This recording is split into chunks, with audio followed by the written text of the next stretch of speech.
Hi, learners. Welcome to your English video podcast. It is wonderful to be here. Today, we're tackling a subject that I think every single language learner wrestles with. It's that invisible wall, you know? Oh, absolutely. The one between knowing the words and actually using them. Exactly. We're talking about the transition from translating every single thing in your head to, well, to actually thinking in English. Which is kind of the holy grail of language learning, right? Yeah. But does that switch just happen? Or is it something you have to, force? That's the big question. And no, it doesn't just happen by magic. It requires a pretty massive shift in how you process everything. A shift how? It's the difference between treating English like a math problem you have to solve, word by word, rule by rule, and treating it like a tool. I love that distinction. Yeah. Because the math problem approach is just exhausting. I think we've all been there. You hear a question in English, and step one, you panic a little bit. Step two, translate it to your native language. Yeah. 3, think of a brilliant answer. 4, translate that back into English. And by the time you're on step 4, the conversation's gone. The person you're talking to is already ordering dessert, and you're still stuck on the word for hello. Precisely. That's what we call the long road. It's so cognitively expensive. Your brain is doing double, sometimes triple, the work it needs to. It leads to that mental fatigue so quickly. It really does. It's a nightmare. Nightmare is the right word. Yeah. Your brain is running a marathon while everyone else is just taking a stroll. So the mission for this podcast is, I think, pretty clear. It is. We want to help you build a new brain for English. We want to eliminate that middleman. That's the goal. We want to cut out the translation step completely. So the path is just thought equals English. Okay, let's get into it. We've gathered 6 strategies to make this happen, and the first one is all about visualization, stopping the dictionary in your head. Right. This is fundamental. Most of us learn by, connecting an English word to a word in our own language. So dog equals whatever your word is. Which creates a dependency. You can't get to dog without going home first. It's a detour, exactly. So the strategy here is to break that link and forge a new one. You need to connect the English word directly to the object, to the idea. Okay, but practically speaking, how do I do that? If I see a dog walking down the street, my reflex is to think of my word for it. And you have to intercept that reflex. It takes conscious effort at first. When you see the dog, don't look for the word, look at the data. The data. Yeah, the fur, the tail wagging, the bark. Connect all that sensory input directly to the English word dog. So I'm bypassing the text in my head and going straight for the image, like I'm tagging a photo. Exactly like taking a photo. No middleman. Think of it like a movie. You don't see subtitles for every object on screen. You just see the object. You want to wire your brain to do that. I like that. Let's try another one from our notes, the apple. Classic example. Perfect. When you hold an apple, don't translate. Look at the red skin. Feel the crunch when you bite into it. Taste the sweetness. And in that moment, you think apple. So you're associating the experience with the English word, not the translation. You got it. It takes discipline at first, for sure. But you're basically building a whole new filing system in your brain labeled English. That's a great visual. Okay, so that's nouns. But what about actions? That brings us to strategy number 2, narration. And I have to admit, this one sounds a little crazy. It feels a little crazy when you first try it, I admit. But it turns your daily life into this amazing low-stakes practice arena. The idea is you become the narrator of your own life. Like a character in a movie, you walk to the kitchen, that sort of thing. Exactly that. As you go through your day, you describe what you're doing as you're doing it. But, and this is the important part, you use very simple sentences. So if I'm in the kitchen, I'm not just thinking. I'm actively saying to myself, what? You're saying, I am making coffee, the water is hot, I am getting a spoon. I am opening the door. Yes.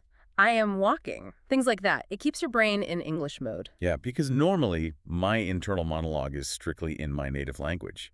This forces a switch. But doesn't it feel weird talking to yourself? It does, but that's where the benefit is. The low stakes factor. Yeah. Who's listening when you're making coffee? Just me, and maybe my cat. And he judges me anyway, so. Exactly. No one is grading your grammar. No one is waiting for a reply. It removes all the pressure. You can make mistakes, you can stumble, it doesn't matter. The point is just to keep the engine running. There is a bit of a silly factor to get over, though. Absolutely, and you just have to embrace it. Being a little silly is a small price to pay for fluency. And hey, if talking to yourself is too weird, talk to your pets. Oh, that counts. Sure, it counts. Yeah. Your dog doesn't know you're practicing. He just likes your voice. Tell him you are a good boy or We're going for a walk. I love that. My dog is about to become my new study buddy. Okay, so strategy 3 is a bit more intrusive, changing our environment. This is the one that scares people. It scares me. We're talking about changing your phone and social media settings to English. The digital immersion strategy, yes. My first thought is, what if I can't find the Wi-Fi menu? What if I accidentally delete all my photos? That's a real fear. It's a common fear. But let's be real. How often do you actually read the word settings on your phone? Almost never. My thumb just knows where to go. Exactly. It's muscle memory. You know the little gear icon? You know red means delete and blue means, okay, you're not going to get lost. So I'm just using that muscle memory to learn the English words contextually. Precisely. It's passive learning. Every time you see like, comment, share on Instagram, those words are getting reinforced dozens of times a day. And eventually, share doesn't need translation. You just know what it is. Right. It forces your brain to operate in an English interface. It's a small change with a huge impact. That makes a lot of sense. Okay, strategy number 4 is about how we build sentences. I'm calling this the fast food theory. The fast food theory, I like it. Well, let's use a burger analogy. When you go to a fast food place, you don't order one slice of meat, one bun, some cheese. I see where you're going. You order the whole unit. You order a cheeseburger. And the strategy here is to learn English in chunks, not as separate ingredients. This is so important for fluency. Beginners build sentences like a Lego set. I plus am plus hungry. That's 3 separate brain actions. Which is slow. And that's where the stuttering comes from, isn't it? A lot of the time, yes. But if you learn I'm hungry as one single chunk, one unit, you just grab it and use it. It reduces the cognitive load so much. It's just faster. Yeah. I remember that funny story from the research about how's it going. Yes, the literal translation trap. Right. If you translate that word for word, you're thinking, wait, what is it? And where is it going? I'm not going anywhere. That's the danger of the Lego method. You get bogged down. But if you just learn how's it going as a chunk, that means, hello, how are you? Yeah. You bypass all that confusion. It's like a preset. And native speakers do this all the time. We do. We don't think about the words in have a good day. It's one item. To think in English, you need to start collecting these chunks. Collect chunks, not words. I love that. Okay, strategy 5. This one deals with the moment that terrifies everyone. The stuck moment. To the moment of panic. You're in a conversation, it's going great, and then you hit a wall. You need a word, let's say Taylor, and it's just gone. And the instinct, the survival instinct, is to grab your phone or to switch back to your native language. Just a second, let me translate this, and you just freeze. And the second you do that, you've broken the spell. You've switched off the English brain. So what's the alternative? If I don't know the word, I don't know it. You describe it. You use the words, you do have to explain the concept. It's like a game of taboo. Oh, that game where you have to get your team to guess a word without saying the word itself. Exactly. So if you can't remember Taylor, what do you say? I'd say, the person who makes my clothes shorter. The person who makes my clothes short. Perfect. Everyone knows what you mean. Or the person who fixes my pants. Yes. Or for refrigerator, you say the big cold box in the kitchen. By doing this, you're staying in English. Yeah. You're solving a problem using English. That's a huge shift in mindset. It turns a failure into a creative challenge. And it's what native speakers do. If I forget a word, I don't just stop talking. I say, oh, the clicky thing for the TV. That's remote. Yeah, we do that all the time. That's so true. You didn't fail. You communicated. Okay, that's a game changer. Don't stop the flow. Pivot and describe. All right, on to our last one, strategy 6. This is about endurance. Yeah, we have to acknowledge something here. Thinking in English is physically tiring. It really is. My head actually feels heavy after a long conversation. That's completely normal. We compare it to going to the gym. If you haven't worked out, your muscles ache. Your English muscle is just weak. It needs conditioning. So that fatigue isn't a sign I'm bad at it. It's a sign I'm getting a workout. Precisely. Every time you think the sky is blue in English, you're doing 1 rep. You're strengthening that muscle. So how do we build that endurance? Through input. You want to get the rhythm of English stuck in your head, like a catchy song. Oh, I know that feeling. So listen to English podcasts, music, anything, even as background noise. Your brain is absorbing the melody of the language. It's about saturation. And for reading, the key is don't stop to translate every unknown word. But my instinct is to stop and look it up immediately. Fight it. Read for the idea. If you understand 70% of the words, you can usually guess the rest.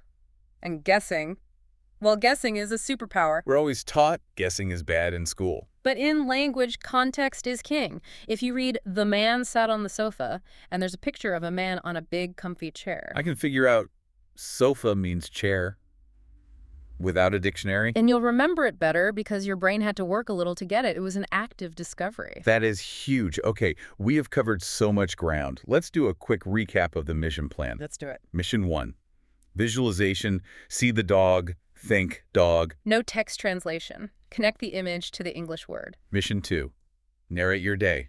I am walking. And keep it simple. Talk to your cat if you have to. Mission 3, change your phone settings. Embrace the fear. You won't delete your photos, I promise. Mission 4, order the burger. Learn in chunks, not words. I'm hungry. Reduce that cognitive load. Mission 5, when you get stuck, describe it. The big cold box. It's a game, not a test. And Mission 6, build endurance. Listen, guess, and accept that your brain will get tired. It's a workout. Embrace the burn.